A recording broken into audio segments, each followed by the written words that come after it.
আসসালামু আলাইকুম। সুপ্রিয় দেশবাসী, কেমন আছেন? আশা করি ভালো আছেন। জামাত ইসলামের লালমনিরহাটের প্রার্থী পরিবর্তন।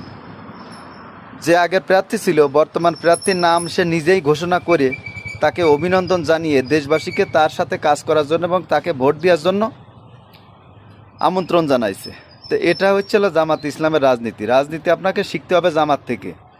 দল থেকে যেটা সিদ্ধান্ত নিতে হবে সেটাই চূড়ান্ত সিদ্ধান্ত, এবং যদি প্রার্থিতা বাতিল হয় কিংবা পরিবর্তন হয় তাহলে মনে করতে হবে আমার চাইতে সে ব্যক্তি যোগ্য, তাই তাকে নমিনেশন দিয়েছে, এটাই সবচেয়ে বেটার, এটাই সবচেয়ে ভালো, এবং তার পক্ষে আমাদের সবাইকে কাজ করতে হবে।